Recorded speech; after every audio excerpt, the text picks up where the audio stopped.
all take a seat. We're about to begin our program. Thank you.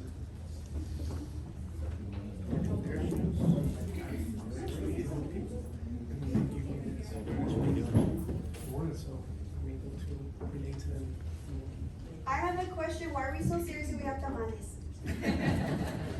But good morning once again and welcome. Buenos días a todos. Bienvenidos. My name is Esme Villarreal. For those that don't know me, I have the great honor to serve as your president and CEO for your local Chamber of Commerce, and we're very excited today to come in person and join a great conversation. So we welcome you today to really learn and of course address our judge in the most respectful manner that is, and address your concerns and questions that we have at a later time scheduled for today's program.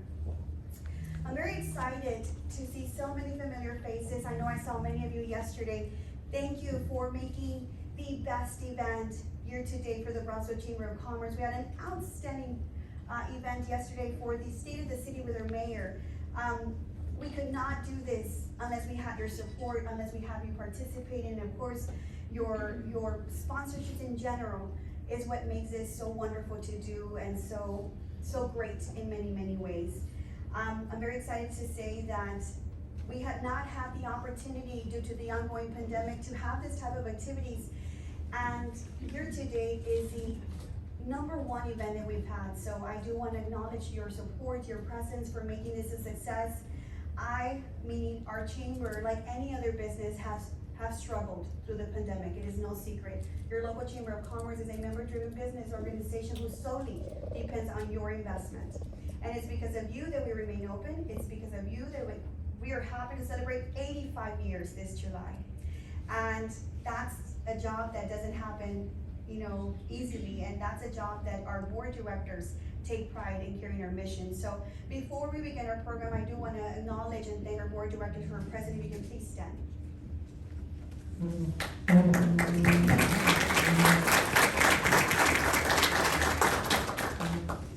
And I do want to say that our great friend and chair-elect of the board for fiscal year 22-23 is not present this morning. He does send his regards, and Mr. Avishars and of course his lovely wife Anita did us a great honor to sponsoring today's tamales and frijoles, ensalada. And of course, our great friends at IBC, thank you for having us today. Thank you to the team, Karen and the team, and of course, Mr. Richard Avite for allowing us to utilize this space. So please help me and thank, of course, our sponsor, Anita's Tortilleria y Comida, and IBC Bank for having us today. And I felt to say happy Friday. We did it, yes, thank you. It's been a very, very, very busy week.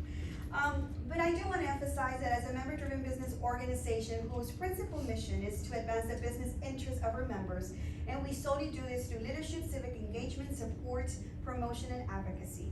The Brownsville Chamber of Commerce Board of Directors, our staff, and its Governmental Advocacy Committee feels that it's our duty to bring to you the most up-to-date and relevant information regarding infrastructure and new project proposals.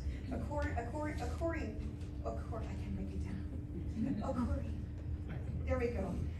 It happens all the time. Occurring throughout the Rio Grande Valley that will impact our region and its economic growth, job creation, and quality of life. It is of utmost importance that as a chamber, we promote awareness and take action on governmental issues of importance to chamber members at a local, state, and federal level, and to increase member involvement around critical issues regarding voting, legislation, and business advocacy. Last October, we had the opportunity to host virtual informational session regarding the arena project in preparation for the November 2021 elections. Cameron County voters rejected the proposed 10,000 seat project, a multi-purpose arena and convention center, by 55 votes. It is our responsibility to inform you of early voting as it begins Monday, April 25th through May 3rd, and Election Day on May 7th.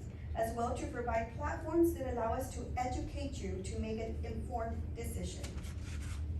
I ask that you take the opportunity to respectfully engage and address Cameron County Judge Eddie Trevino Jr. of any matters that concern you regarding the Cameron County Arena project, as we have scheduled a Q&A session at the end of today's program.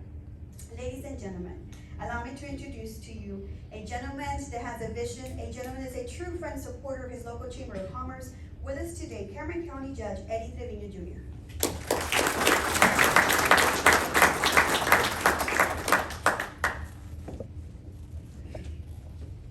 Good morning. Good morning. Muy buenos días. I would say did not pass as opposed to reject. Sorry, that I couldn't find the right word, Judge. I know, it's Friday. And it's only, it's semantics, right? It means the exact same thing, but it's a matter of perspective and how you look at things. I'm a half full kind of guy, okay? The water's at the same level. You may see it half empty, I see it half full. And that's why we're here today again. One of the questions, we got a short presentation, but I think this will be more beneficial if we have a conversation. One of the questions that just recently came up is, why are you bringing it back if it failed? Well, as let me just point it out, it failed. I think actually, I've been saying 55, it was 75, and then they told me it was 55, and now they're correcting me and say it was 66. All right. Anyway, a handful of votes, just a few people, okay? It was a constitutional election. How many people like to vote in a constitutional election? Exactly. It's probably the least participating election that we have as part of our cycle. And this today, I'm here, while I am the county judge, I'm here as an individual to inform you and answer your questions. I'm not here to necessarily advocate as a county judge. On a personal level, I think it's clear where I stand, and I won't hide that. But the county cannot spend any public money or funding advocating one way or the other, for or against. This is a county project, so that's why in the fall, all you saw me doing was having virtual meetings or having going to the Rotary meetings and stuff like that, virtually or in person, because that's all I could do. That's all we could do. With me this morning is Mr. Dennis Sanchez. He's a local attorney, been around for a few years. He's also one of the owners and developers of the Medina Property and Development Project. By way of a quick background, how many of you were alive when I was mayor of Brownsville? A few of you? All right. Believe it or not, from 03 to 07, and when I served as mayor, this project came up. Dennis and I and Mr.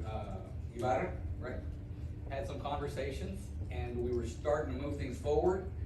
And I was talking to the county at the time, city of South Padre Island, city of Harlingen, city of San Benito, and getting them all kind of engaged. And lo and behold, before I knew it, our own city commission decided, you know what, let's do a sports park instead. And at the time, the paint arena in Hidalgo had been open a few years. I think it opened in 2002, and it cost $23 million. We anticipated back then that a new arena would cost between 30 and 35 million. Okay? City ended up doing the sports park. Okay? Not my idea, but it was a good project, although I would have put it on city-owned property where there was already infrastructure. Because the majority of the commission decided to put it where it is, what should have been an $8 million project ended up becoming $25 to $28 million because basically of the infrastructure. So remember I told you that at right around that time, the price tag on a new arena was about 30 to 35. So that was money there. Jump forward now, 15, 18 years, and here we are. And there's two arenas now. The newest one in Hidalgo opened just a few years ago at a price tag of about $83, $85 million. The paint arena in Hidalgo, even though it's a little older, continues to be active and have a lot of events, actually even more active probably than the Bird Ogden if you look at the number of events that they're having. But I'll point out two differences. When they built the paint arena, they built it over there out in the boonies. 20 plus years later, is there anything else out there? No.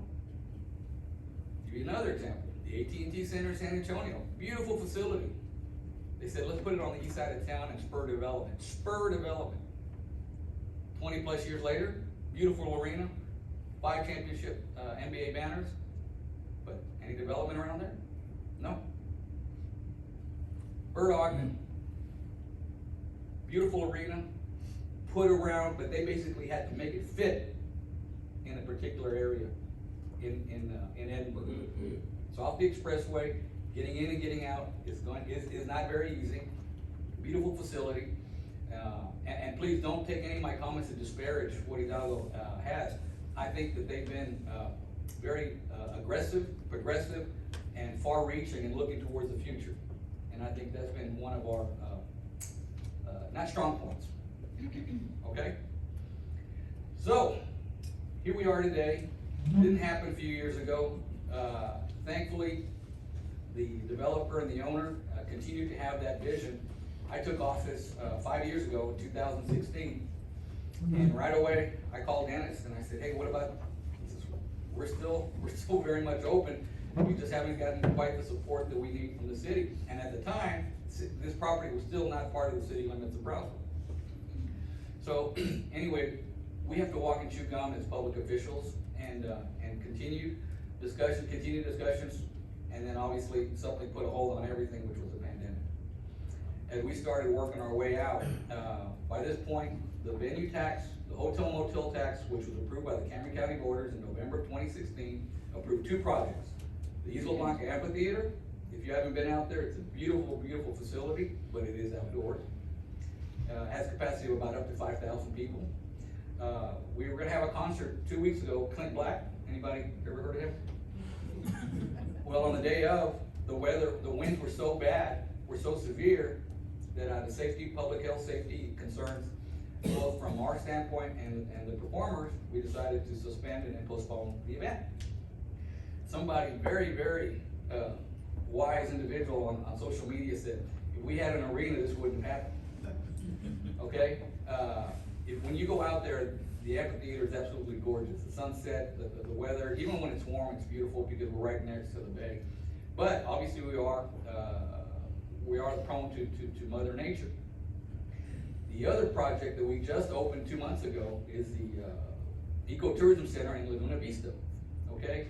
Basically an educational center, and historical and cultural center to show the environment that we live in and preserve and bring it, again, another tourist attraction for people and things to do. How many of you, either yourself or have had friends or family members say, well, if I want to go out, I gotta go to McAllen. Or if I'm gonna go to a nice restaurant, I gotta go to McAllen. Or if I want to go to a concert or an event, I gotta go to McAllen.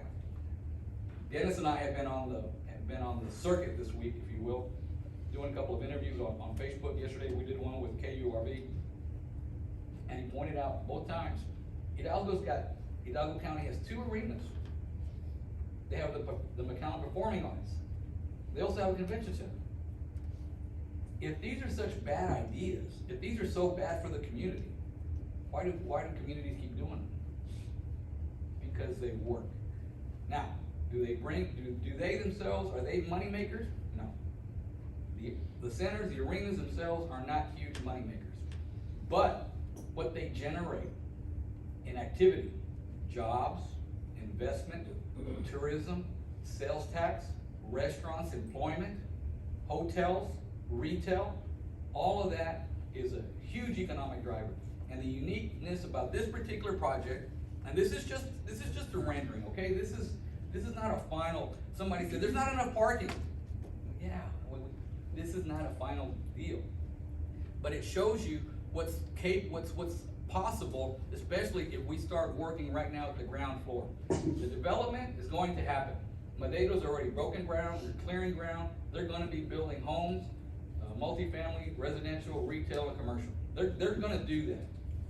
But how much more impressive, how much more of an attraction would it be if you had an arena, hopefully 10,000 seats, maybe a little larger than the other ones, to host other and larger events as part of the project, so that our friends from Hidalgo will now start coming to Brownsville and Cameron County for these events. Does anybody think that's a bad idea? No? Yes? Does anybody think it's a good idea? Yeah. Man, those tamales must have been really filling. But that's the difference. You know, build it and they will come. No. They're building it and they're gonna come. But having the arena as part of this master plan development puts us on a very different landscape. And remember, it's basically the most centrally located area in Cameron County. 10 minutes from Brownsville, 802 in Boca Chica, 10 minutes from Harlingen, 25 minutes from the island, 35, 40 minutes Wesco, Donna, and PSJA. So, is there a clicker? Yeah. So this project is not going to be paid for completely with the hotel, motel, venue tax and car rental tax. We never said that it would, and people out there have been saying the numbers don't work, are absolutely correct, because we never said that was what it was gonna work. The developer has committed, as part of a TERS, the tax increment reinvestment zone that we've approved along with the city of Brownsville, basically between $30 to $35 million worth of investment in infrastructure. The land itself, and then obviously the infrastructure needed to make it work. Drainage, streets, sewage, and well, basically the needed infrastructure. So that gets us to on the venue tax, if we generate between 15 and 20 million on the venue tax, and the developers putting in 35, we're at about 50 million. We're speculating, we're guesstimating that the cost of an arena right now would be approximately 100 million. Now, you've seen what's happened over the last 2 years. We're having a real estate boom, not just here, but all over the country. And there's a shortage in everything else, in materials and labor. Everything's taking longer to get, whether it's wood, steel, piping, whatever it may be.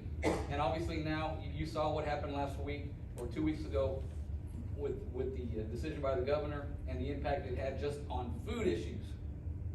Inflation obviously is something that we can't ignore. So the longer we delay getting this project started, well, guess what? It's not gonna get any cheaper. So this is just a rendering.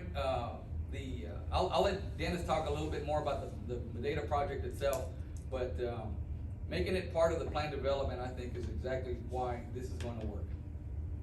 All right, so the venue is a hotel, motel, and car rental tax. The venue itself, we want it to be multi-purpose for entertainment, concerts, sports, community events, graduation. How many of you had a child in high school or college here in the county have to have your event outdoors? Nice heat in June, it's nice and cool, all right? Or in December, now you have to go to Edinburgh for the events. I don't think that we shouldn't, I think that we should have the good things in life. I really, really do. The area that's going to be impacted obviously will be our county, the entire valley, and northern Mexico. It's funded in part by the visitor venue tax. So, any of you ever been to San Antonio? Take a look at your hotel bill. You ever been to New York, Houston, Dallas, LA? Look at your hotel bill. I guarantee you that there will be some form of a hotel venue tax on there. In Texas, the venue tax, which is a hotel, motel, and a rental car, is paid for by who? The visitors. Now somebody asked us, will the local residents be exempt from the venue tax? Yes, as long as they don't stay in a hotel in Cameron County. If you stay at the island, you're gonna pay. But at least I know, well, at least my 2% stays here, as opposed to when I go to San Antonio and they use my money for quality of life projects over there. Well, why don't you use it to fix our streets or for drainage? This money, by law, the venue tax can only be used for economic development and or tourism related projects. And they have to be voter approved. I feel like I'm ignoring you guys over here. We do have open seats for anyone that would like to be on this. I keep leaning over, but this is a static mic. Can you all hear me? Yes. All right. Yes.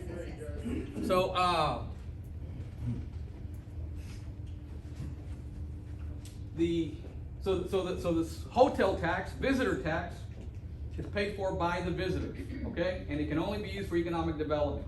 The proposition that you'll see, that you saw back in November, you'll see again this coming Monday through May the 7th, is a little bit on the long-winded side. It's confusing, but the state law mandates. We had numerous conversations with the state saying, can we shorten this? Can we make it a little bit more clear? Can we make it a little bit? Nope, it's gotta have all this language because this is what the state law mandates.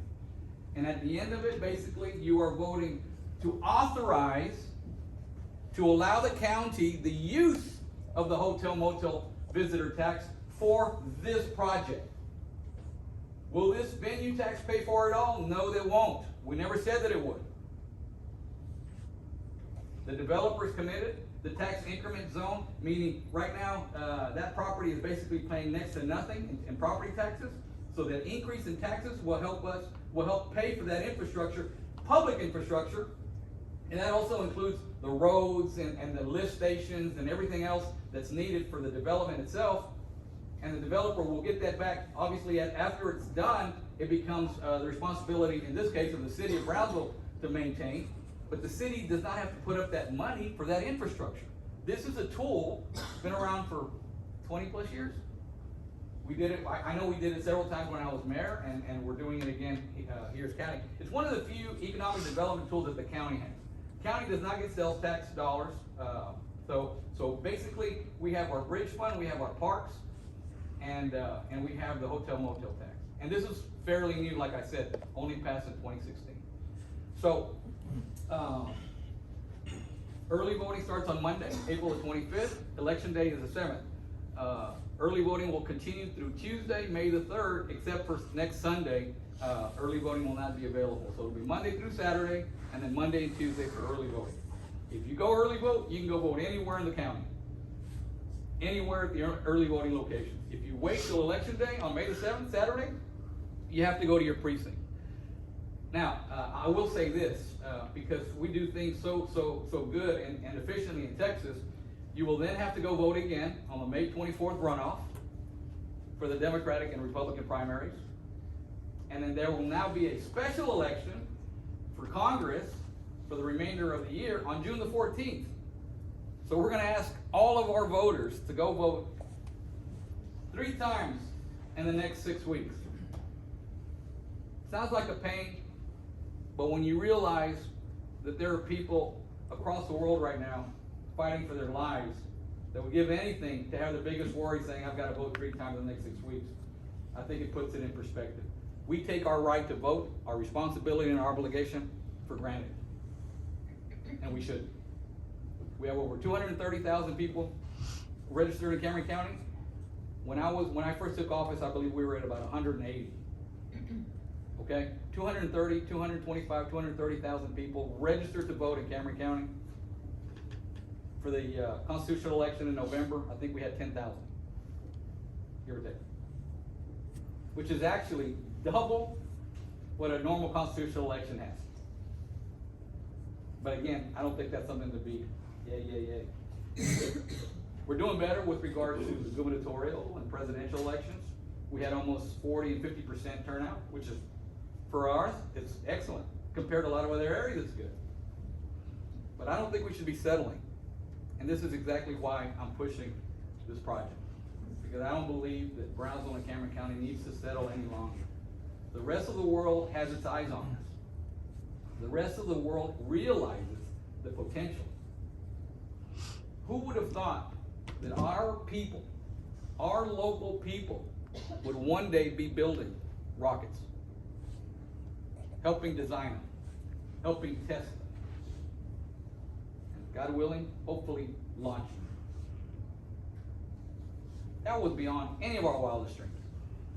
So if we can do that, if the richest guy in the world sees the potential here, why on earth don't we? And many of us have lived here our entire lives.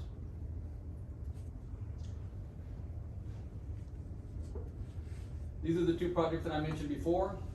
The Amphitheater, Isla Blanca. It really is a beautiful facility. It really, really is. We have a small event center, which is basically, I think we can have up about 350 people tops. It's a great place for a party hall, quinceañera, weddings. The Amphitheater, like I said, seating for approximately 840, 850, and then general admission seating, or open seating, yard seating for approximately another 4,200. The Ecotourism Center, as I told you, that's in Laguna Vista. We just opened that up at the end of February. It's a beautiful, beautiful facility. The long-range plan is that in conjunction with U.S. Fish and Wildlife, it'll be connected to a brand new development that they want to do in Bahia Grande, which will have kayaking, fishing, boating, hiking, biking, fishing. It's going to be gorgeous. But that's our long-range plan, and that's in collaboration with the U.S. Fish and Wildlife, which owns Bahia Grande. So, I think I've covered everything. I tried to. If you all have a couple of questions, be happy to try to answer them if I haven't already. Judge, we do have questions that were submitted prior. Let me see. If you, I can go back really quickly. I tried, yeah. If you'd like, I can go ahead and recite those questions for you. Go ahead. To be addressed. Questions received are, how many parking spaces will be available to attendees? It's a one question with 3 in 1, basically.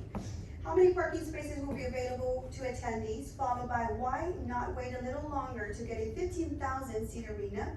Followed by, will the seat be tight like the Hidalgo Arena or spacious like the Edinburgh Arena? Okay. First, we don't have any final plans. We have to figure out what is actually feasible. What will work, what won't work. We want to learn from what the other arenas, what's worked for them and avoid what's not worked for them, okay? Take advantage, there's information out there. We've got some preliminary information, but we don't know, like I said, we're speculating on the price tag of the potential arena.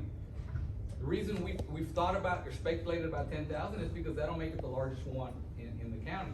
The more you add to it, what did you tell me, Dennis? $10,000 a seat right now? Okay, it just adds to the price tag.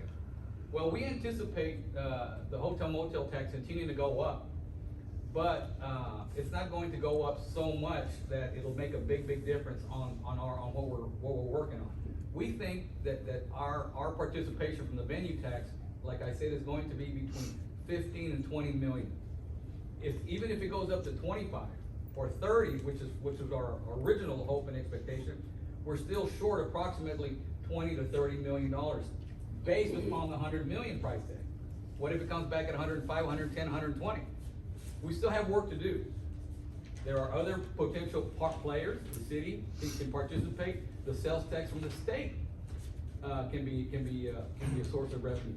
But this is just the first step. We can't get too far ahead of ourselves until we get this particular vote passed, authorizing the county to utilize the venue tax on this project. If we can build a 15,000 seat arena, great. But again, that's where the feasibility comes into play. We've had owner-operators, the people that operate the arenas throughout the entire country, already reach out to the developer and to the county. They are very interested in this project. What's gonna set us apart, obviously, is being part of the master plan development, having bars, nightclubs, hotels within walking distance, 1. 2, 25 miles from one of the most beautiful tourist destinations that we have, and obviously our biggest tourist attraction here in Cameron County, which is South Padre Island. Hidalgo doesn't have that. A lot of the other locations don't have that. I mentioned the uniqueness of the AT&T Center. I love going to the Spurs games, but I don't stay anywhere there because there isn't anywhere to stay. Gotta go back to the Riverwalk. All right? So that's the uniqueness that's going to set this arena, this development apart from pretty much everything else, we think, in Texas. Did I answer the last part? What was the third part? Will the seat be tight like the Hidalgo Arena or spacious like the Edinburgh Arena? Is it alignment with? Yeah, we don't, yeah. Follow serve. Hopefully there'll be plenty of room for our tushies. Next question, Judge. As a local, will we be exempt from the increasing cost? I've answered that one. Don't stay in our hotels and you are exempt. Stay in our hotels and you get to pay your 2%. Oh, and the 2% is already there, it's maxed out, won't go any higher, and it's gonna continue to be collected. So that's why we have to continue to look for other projects. Next question. If the county is willing to raise 100 million for an arena, how much would it raise for an improved drainage system? The monies for this can only be used for economic development, tourism, heads and beds related projects. I wish we could find the money that we've got. First of all, the county's not in the drainage business, but we're getting in the drainage business by working with our drainage districts. We tried to create a flood control district 2 legislations ago, but at the end, the way the legislation was written basically did not allow any funding. So if there's no money, then you have nothing to spend on it. So we're working with our drainage districts. We're also utilizing the ARPA funds to try to leverage that money into more and more. Drainage and flood control, nobody cares about it until there's a flood or heavy rain. And, but Pete, our county administrator, is working with, and we're also taking a regional, basis or view on it. We're working with Hidalgo County and Willacy County, and the state and the feds, working on regional projects or planning so that we can see, because now what ends up happening, all the development that you've had in Hidalgo, and they're basically double our population, when they have flooding or water issues, their water flows where? South, right? And into the Harlingen, into northern Cameron County, and we're trying to get that off into the Willacy County, what do we call it? Raymondville Drain. The Raymondville Drain, thank you. You've seen it when you pass over, in Mercedes, right here. But anyway, we do need to do that, but this, even if we wanted to use these funds for that, we can't. Because the law doesn't authorize this type of, expense for this type of, funding. Thank you, sir. How is it that the county is expecting to raise the funds of 100 million on visitor revenue alone? I've answered that. Followed by, why not use the money to improve the Port of Brownsville where we can improve trade and commerce? Again, can't do it, but a project that I started working on when I was mayor, which was the deepening of the channel, look how long it took. And it took getting the infrastructure bill passed and this infusion of money nationally to help address infrastructure projects that have been on the books for 10, 20, 30 years. The East Loop project that was around before I was mayor, late 90s, we're finally getting it funding, okay? We merged the MPOs 3 years ago, 2.5 years ago, and let me tell you, getting the Brownsville MPO, the Harlingen San Benito MPO, and the Hidalgo MPO, all on the same page for the valley, it was like herding cats. But at the end of the day, everybody realized the benefit that would be realized if we worked together. So in the last 2.5 years, Cameron County now has over $2 billion in projects planned with regards to our roads, including the second causeway, which if you all recall, some of you may have been around for 9/11. When the causeway collapsed on that Friday, 3 days after 9/11, we didn't know what had happened.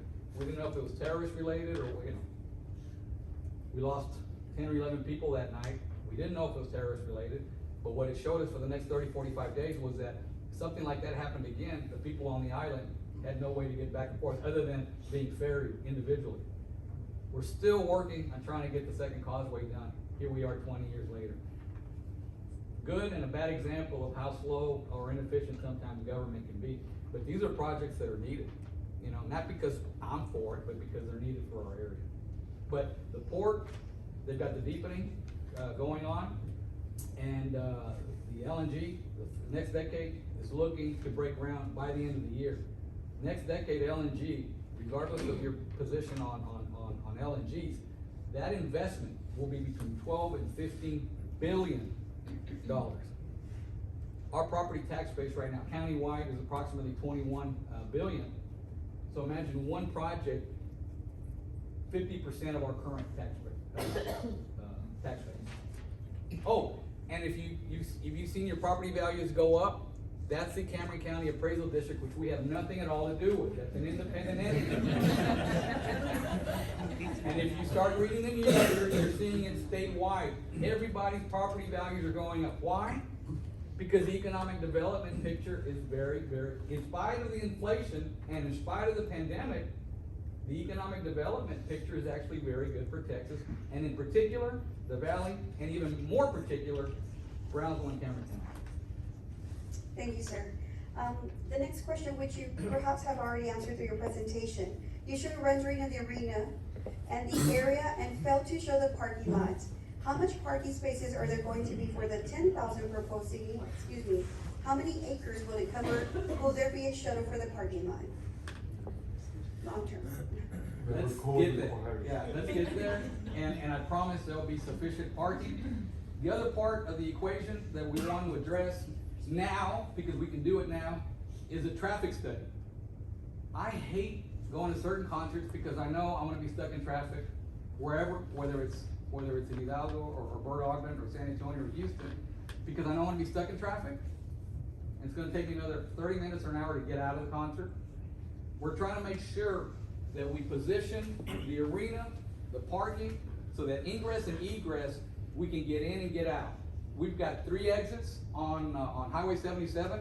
This particular project is basically across from Rancho Viejo, from the Med High School all the way to Highway 100, and then another 2 miles to the east. Okay, 1,400 acres, it's huge. But again, if we do this now on the ground floor, again, it's gonna set us apart. We're gonna have parking so that people who wanna go to the concert can get out.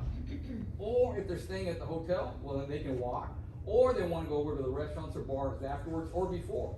So it's going to all be part of the planning. Obviously, if it's an 8 or 9 or 10,000 seat arena, there will be sufficient parking for all of the visitors to the event. Sir, why is this proposition on the ballot again after the people have said no? Who is funding all the information being pushed via signs, mass text, food plates, Facebook, and websites? All right, I think I answered it, but let me clarify it again. Number one, it's back on the ballot because I immediately started receiving phone calls the night of, when people, or the days of, after, when people realized that it had not passed. And many of them said, I didn't know it was on the ballot. And again, if you wanna blame me or you wanna blame Dennis, I understand. But the county could not spend any money to promote it. We couldn't say, go out and do this. We can't do that. So there was no money. Dennis, the business community, the developers realized with a little bit more effort in the fall, it probably would have passed. Because I had a lot of people say, I didn't know about it. If I'd known about it, I'd have gone out to vote. I won't embarrass you all, but I bet some of you didn't know about it and didn't go out to vote in November. So the discussion on the Commissioners Court was, okay, people are now realizing we missed an opportunity. What do we do? And again, I'm telling you, the sooner we get started, the sooner we're gonna finish. In best case scenario, this is a 3-year project if we start now. Best case. More likely, 4 to 5 years. Thank you, Judge. Has the arena received any grants, public or private? Not yet. And so the advertising that you're seeing is basically being paid for by Dennis and his group. They set up a 501c3 PAC for that purpose. And they're the ones that you've seen the sign, that they put up signs and they did this rendering, you've seen it on social media. So all that is private money, not 1 penny is public money being used on that.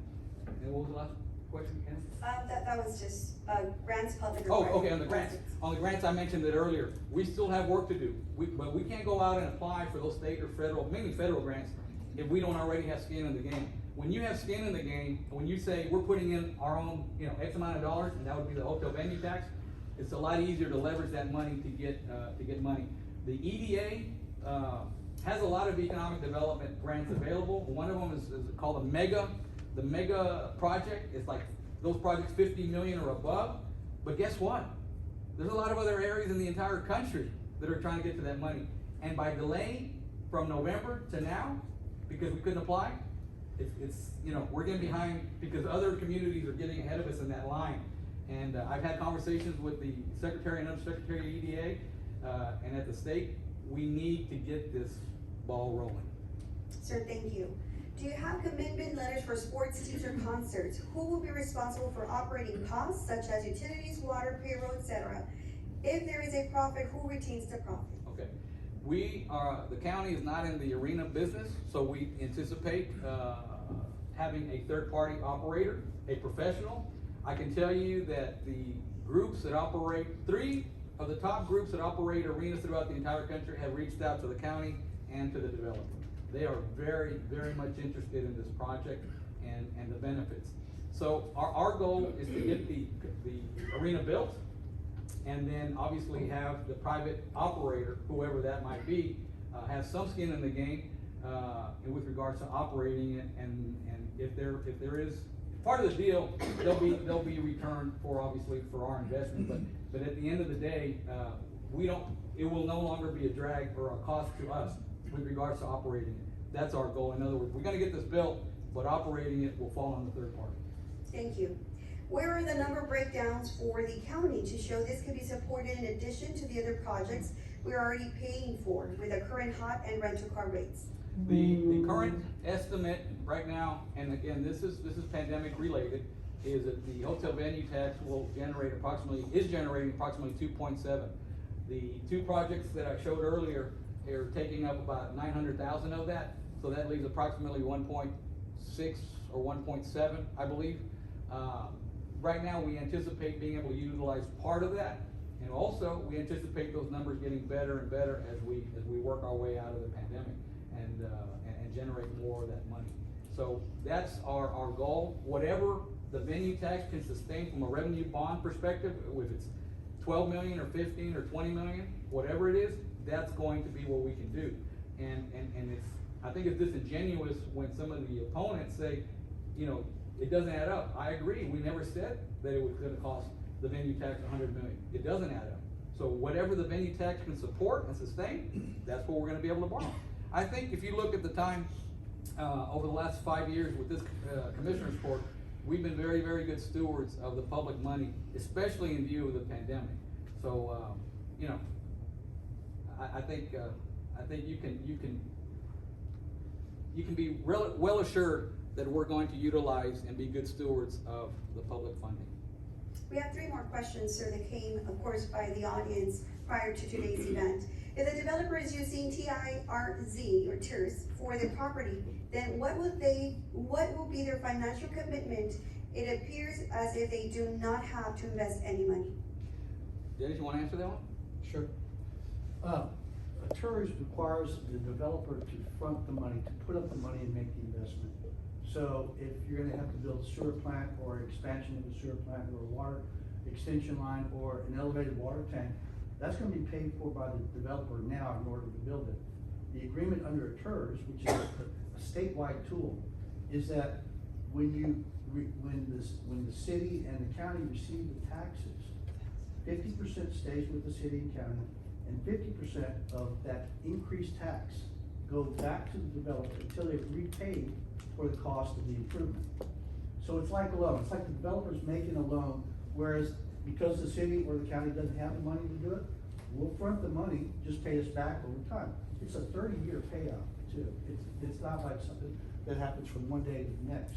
But that's how it operates. And so in this instance, if we put in $35 million worth of infrastructure improvements, then we will be repaid that from the increased value of the property around the arena. Because under a TIRZ, we got 1,450 acres under a TIRZ, and that's the only area that's affected by this agreement.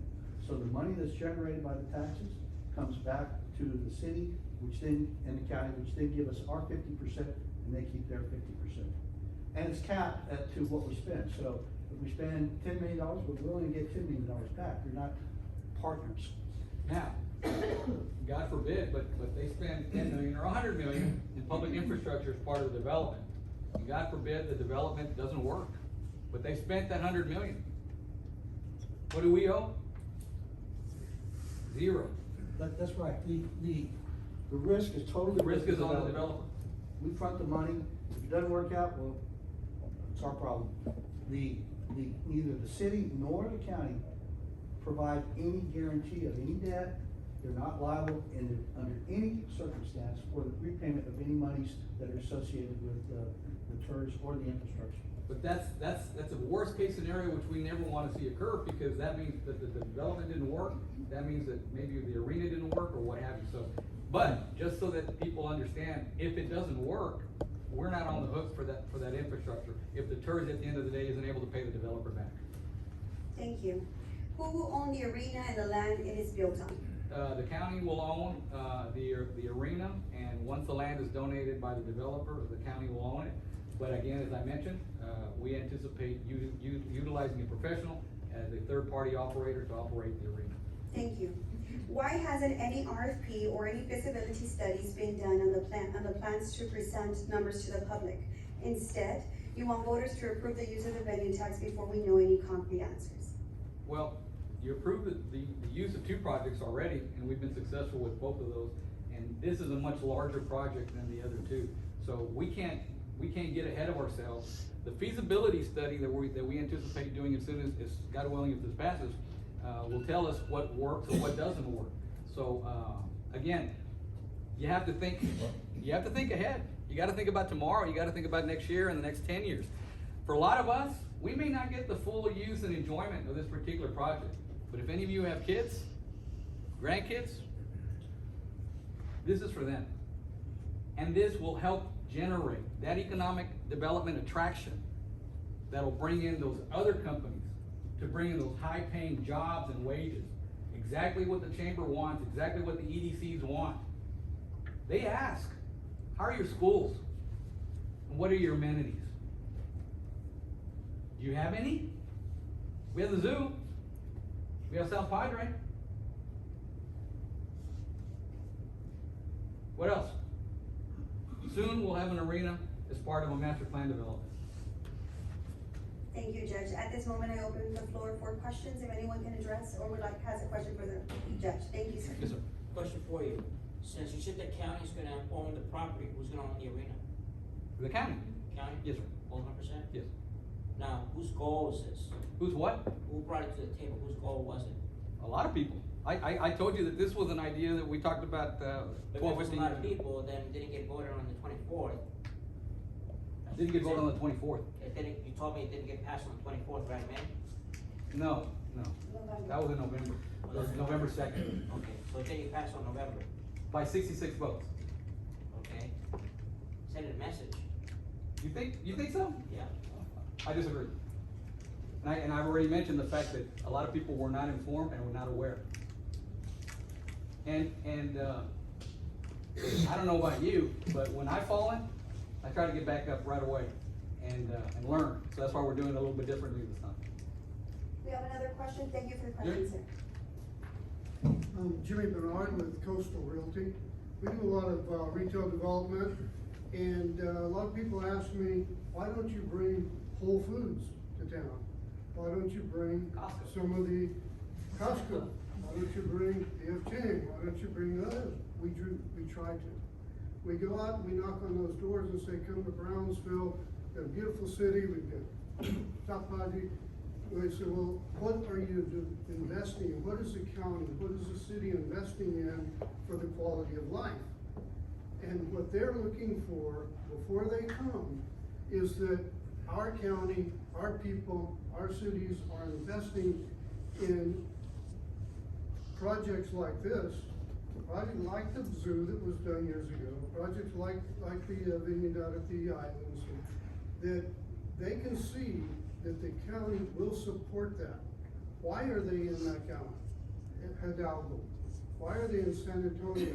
The convention centers and arenas, because the counties and the cities support those. So the big restaurants and the Costco and the other people that we want to see come here so that we can enjoy them here and not have to go to the other cities to visit those venues or those restaurants.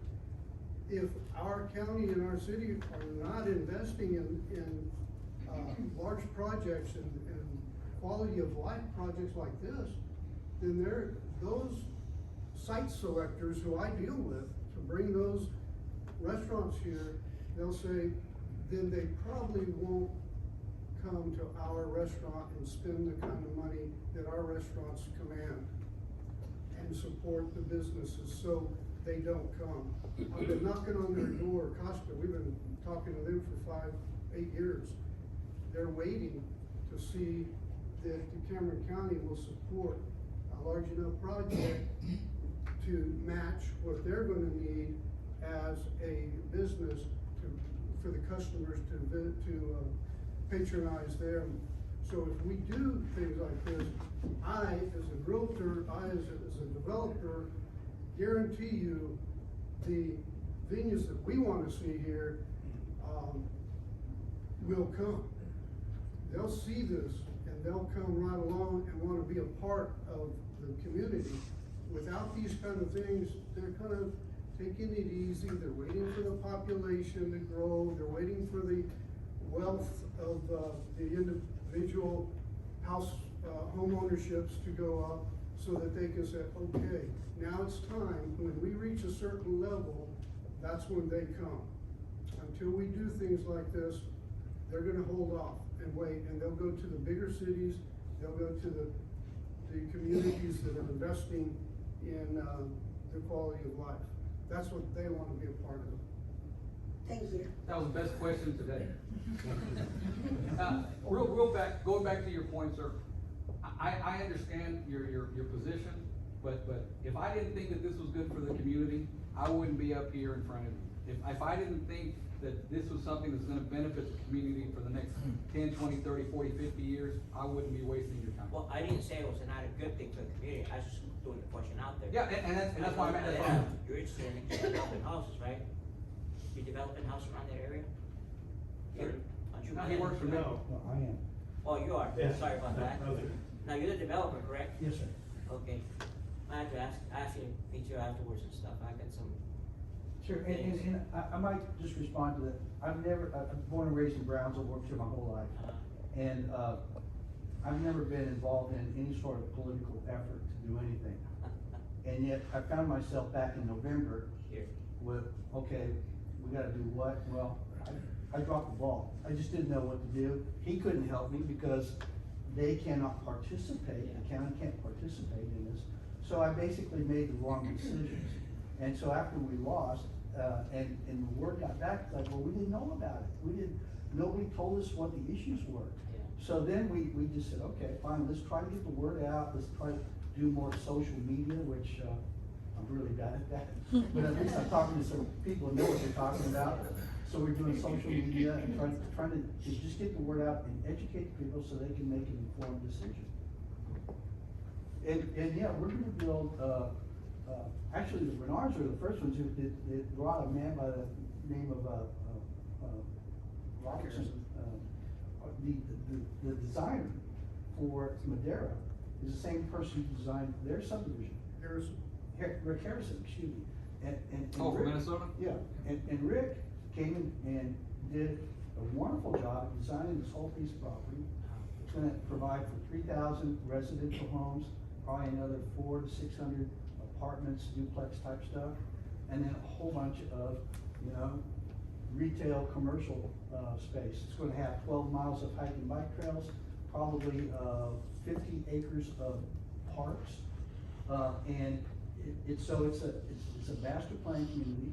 We're building and right now, we started a month ago, phase 1, which is 100 acres.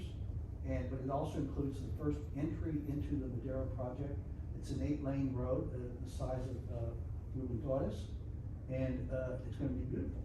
But, when the judge was talking to me back in 2007, he brought it up, well, hey, would you guys be willing to donate property? And we said, sure. How much you need? He said 20 acres, maybe 30 acres. We said, fine, we'll give you the property to get it off, get it going. Well, here we are, 15 years later. We had to create a TERS. That effort took us 8 years in the city of Brownsville itself. And so it's a slow process. So when the judge is saying, hey, 3 years, that's fast track. That's fast track. And we don't want to get caught behind the 8 ball where, okay, we finally got it, and you say, well, PJ said, now you can't afford it, This whole thing is built on revenue bonds. We're gonna pledge the TERS revenue, the hotel occupancy tax revenue. Hopefully, the city will give up some of its sales tax revenue, and hopefully the state will give up some of its sales tax revenue. You put those 4 elements together, and the bank, who's gonna loan the money, is gonna say, okay, this will support this amount of loan. And then you compare that to your architect and your engineer, what's it gonna cost? Well, if they're the same number, you got a deal. If the deal doesn't work because it's not financially feasible, it can't go forward anyway, because no bank will loan you 1 nickel. So all we're asking for here is just the green light to go down the road and start turning over the rocks, looking under the rocks and say, is this gonna work? Is this gonna make financial sense? If it makes financial sense, then the county can say, okay, here we go. But we want to engage in that effort, which is gonna take 1 to perhaps 2 years to get all the numbers and all the people lined up. All right, it's gotta be there. Yeah. Thank you, Dennis, we appreciate that. Any other questions for our judge? Somebody have it, yeah. Yes, ma'am. Really quick, and I realize that this is strictly in the preliminary stage. Is there an estimate of the number of jobs that are gonna be created as part of this review? Again, it depends on where we end up, you know.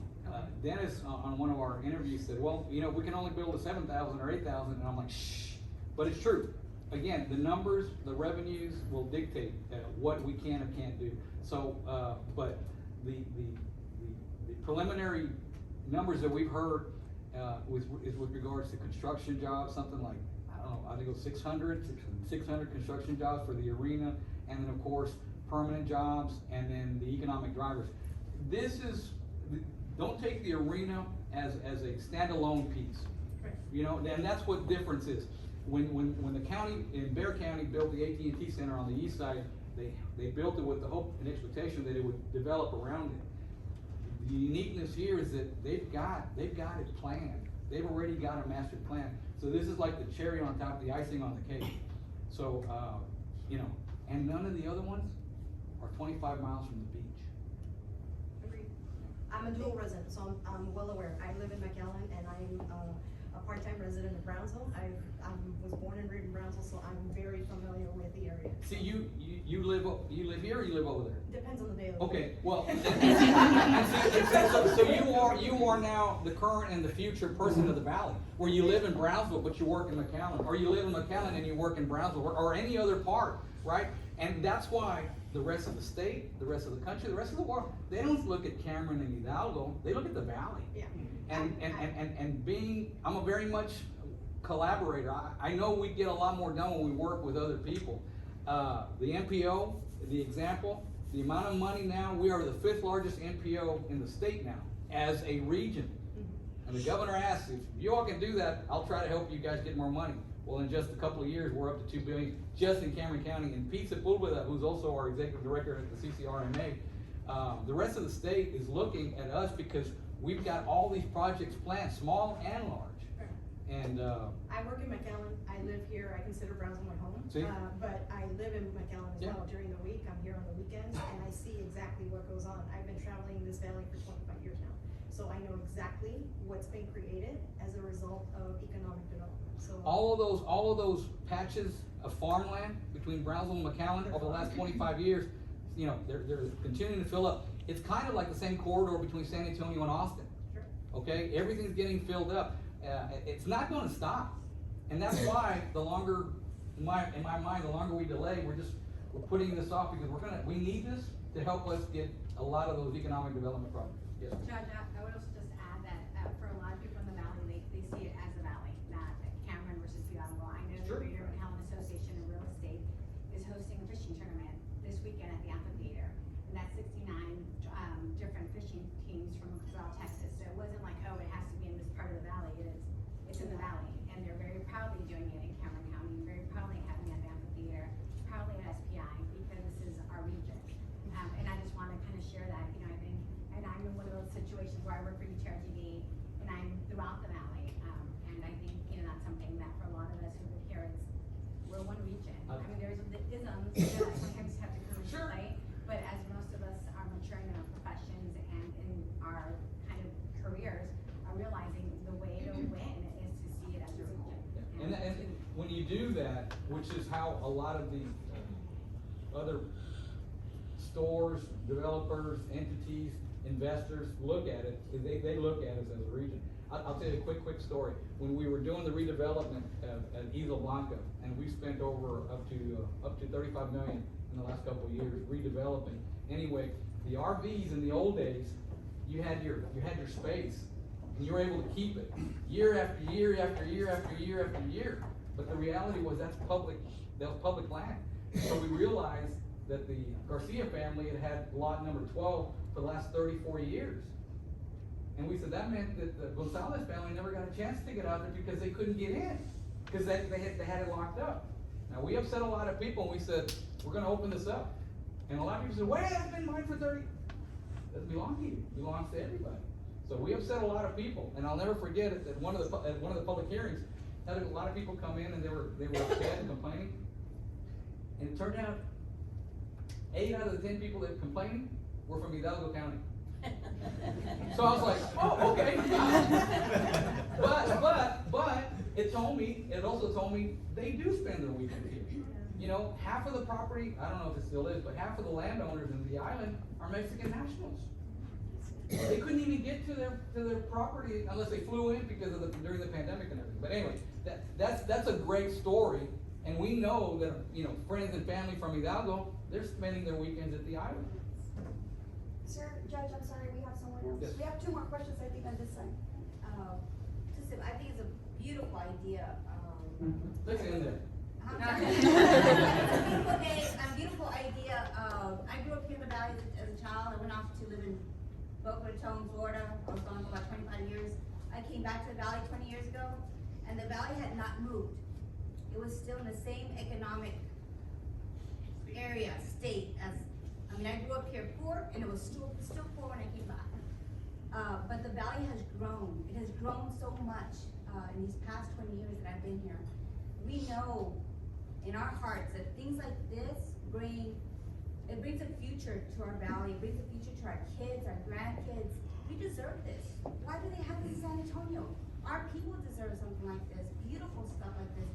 It's artistic, it's gonna bring music and festivals and the arts, and we deserve it. Our children deserve it.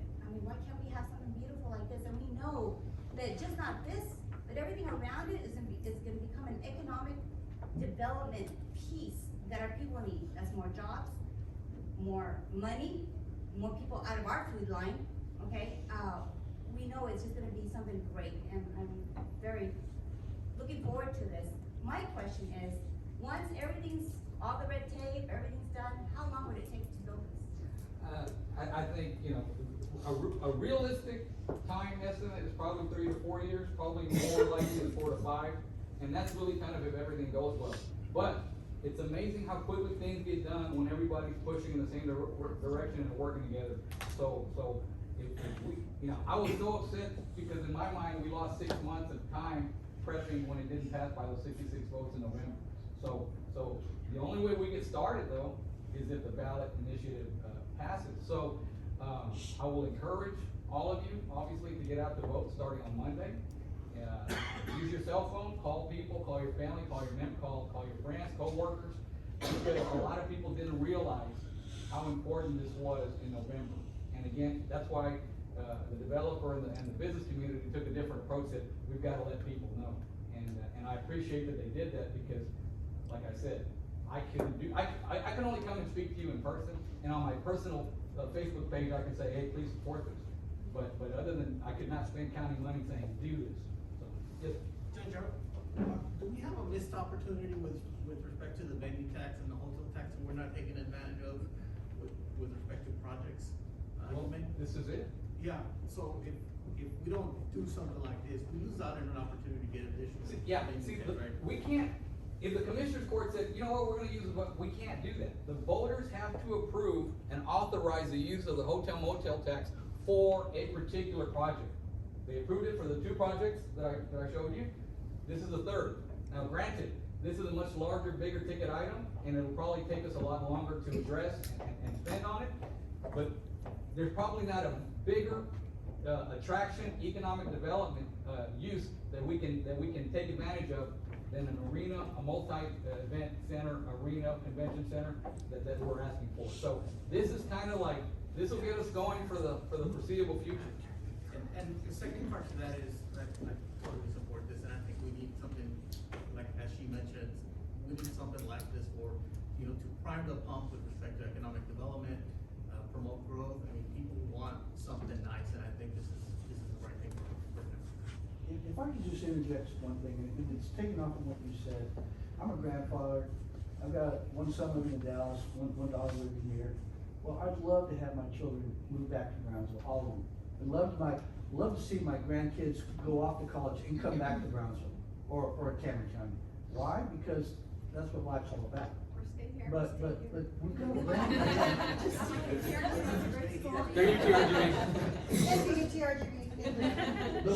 okay, but stay here. Don't leave. And right now, all the good job opportunities, a lot of them are out of city, out of county.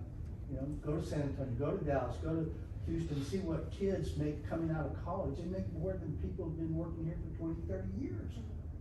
And so it's not, it just doesn't add up. And so in my opinion, if we could just attract our children and our grandchildren back to this area and give them something to say, yeah, I wanna go back home, or I wanna stay here after I graduate from UTRG. You know, yes, but let's keep them here and not let them get sucked off into somewhere else. We have 1, 2, 3 more questions. I think we have one. I got time, so. Okay. So, I don't have a question, but I just wanna kinda piggyback up. You just want to agree with everything I said? Pretty much. I just wanna say ditto. No, I have a couple of years of economic development experience in the Austin area, the city of Pflugerville, and it was all about quality of life. If you wanna attract good quality companies to come into your city, you have to give them something to attract them with. If all you say is, and I'm not talking down about the island because I go there all the time, but if all you say, like the judge said, we've got the island, I mean, what else? You know, we're all talking about what else can we leave for our kids, what else can we attract down here? This is a good project. I mean, it's an anchor project that everything else can grow around it, and not only that, expand from there.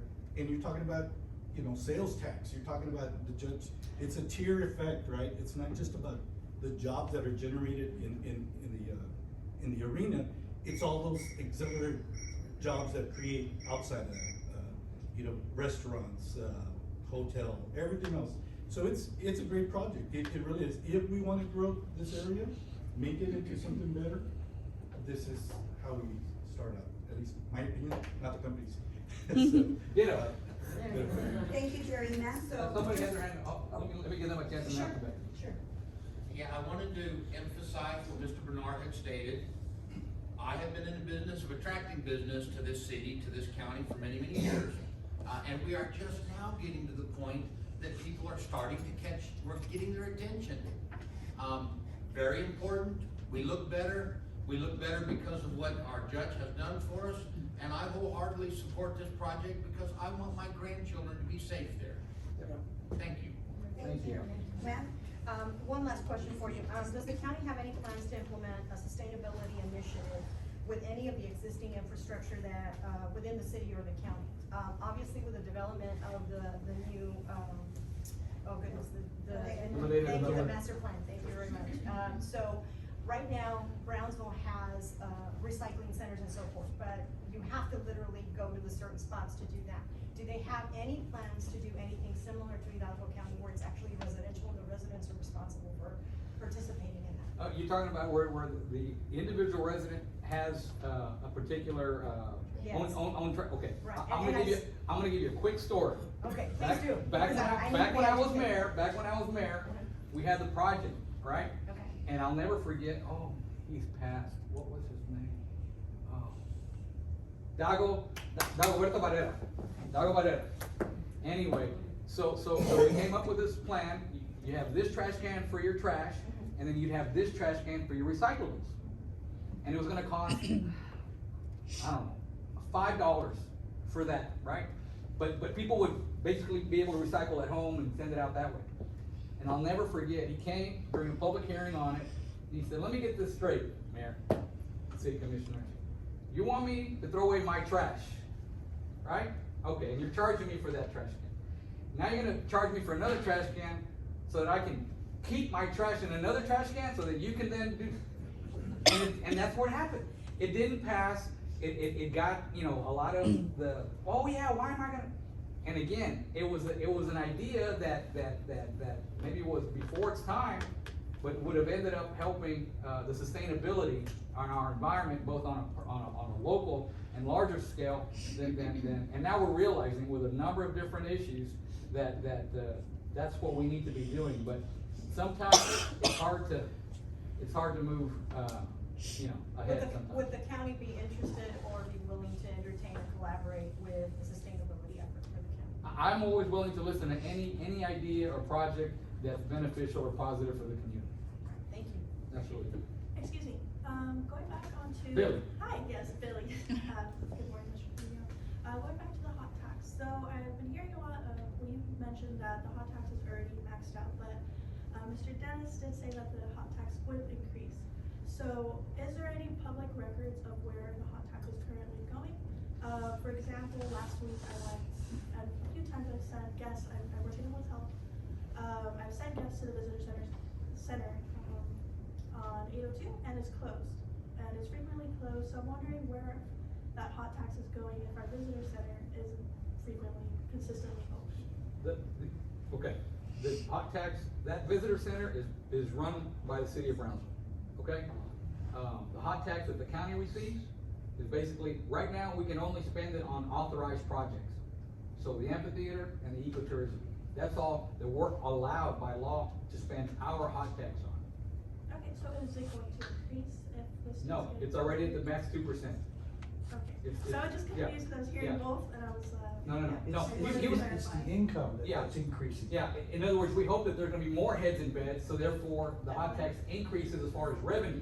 But the percentage, the 2% that the hotel's already charging, it's already maxed out. And really to follow up with your question, we can go ahead and gladly connect you with the city of Brownsville, with the Brownsville Convention Visitors Bureau. And currently under the supervision of the interim communications director, Monica Tellum. And we have her information, I'm sure she'll be glad to assist you. You're welcome. Yes, sir. Judge, aside from the hotel motel tax, what type of involvement, if any, can the community or organizations have in a project like this? Well, like I said, basically we're hoping that between all those revenue sources that we talked about, public, we're at about 60%, 65% there. So we're still about a third short. Assuming it ends up being 100 and the numbers shake out the way the initial analysis are showing. So that remaining 30 or 40% is gonna have to come from a public-private partnership. That's gonna either come from the operator, from additional grant applications and opportunities that I mentioned earlier, and or private development, naming rights, corporate boxes, all that kind of stuff that might generate that money needed to offset whatever we may be short. Thank you. But more importantly, what you can do is vote. Without that, all the other stuff we're not there yet. If I may add to that, the Bird Ogden Center is it's financed the same way we've just been talking about. They use revenue bonds from TERS, they use revenue bonds from their HOT, and they also have, a very rich. HOT is hotel and occupancy tax. Right, they also, received a large donation from Alonso Cantu, who has the Vipers there, so his team, basically paid rent with a big payment of money to help build the facility. He's the operator of the Bird Ogden Center. And that was done in conjunction with the city of Edinburgh. Yes, Tony. Judge, yesterday I had an opportunity to hear you speak in the radio with KRV and Dennis Sanchez, and you did a great job. I know, just getting to be the naysayers, and is the feedback you're getting is because they're not educated on the project, or what seems to be the issue? I know it's one of your challenges because you just mentioned it several times that you as a county judge cannot sell it, but you're doing like I'm doing. I'm here on behalf of Tony Rodriguez, not on behalf representing the port or representing the chamber. Is that something, a little bit of us not being educated when it first happened and now? Yeah, and again, it's not about, pointing fingers or casting blame. It's just, okay, we learned from it. People did not know, they weren't informed. I'll use one example. Particular for a political candidate runs for office, they put up signs with pictures and slogans, and they put up media say, vote for me, vote for me. I've done this, I hope to do this, right? That's a political campaign. You want people to vote for you, you get the word out, that wasn't done in the fall. So, and then, I'm not gonna lie, when you read the proposition, if you're not asleep by the time you're done, you're like, what is it? And it's very legalese, it's very confusing, and it's long, and that doesn't help. By the way, there are two other constitutional amendments on the ballot before ours. They both deal with raising the exemption for homestead with regards to school district taxes. I would encourage you to vote aye for all three, because those two will help people with their homestead exemption from school district taxes, and obviously Proposition A, which is ours, is the third one, and it's on the front page. Also, in the fall, we were on the back. We were on the back of the ballot, and I got a lot of people said, there was stuff on the back. So that's why I thought it was worth another effort, especially this close to the other one. Maybe it Well, should y'all be did a born. great job yesterday. Maybe it should be born if they're not looking. It's simple, plain simple, common sense. Everybody, but it is what it is, right? Y'all, Mr. Sanchez did a great job explaining the whole process of how it works on the taxes, and what you both did a great job, and unfortunately, people are just not getting educated on what's going on, and I think, I applaud what y'all done in this project.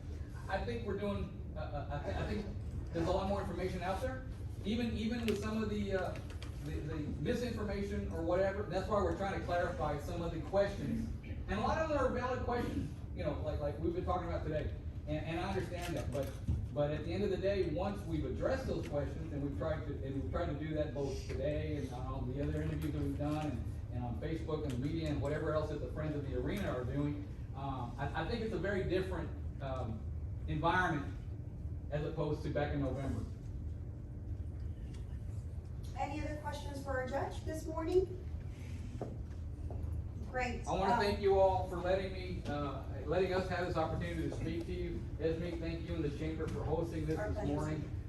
It's very, very important. I think that what this means to the future of the community and Brownsville and the county.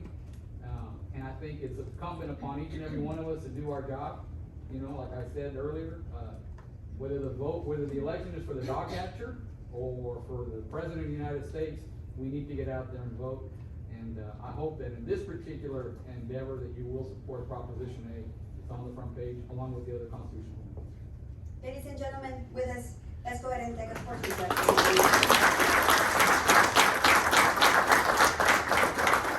Before we adjourn, we want to wish you a great weekend and thank you for taking the time to join us today. We really encourage you to get educated on subject matters that will impact our region, of course, job creation and the quality of life. Most importantly, please practice the right to vote. Early voting scheduled for effective Monday, April 25th through May 3rd, and election day, May the 7th. Thank you very much for being here. We appreciate you.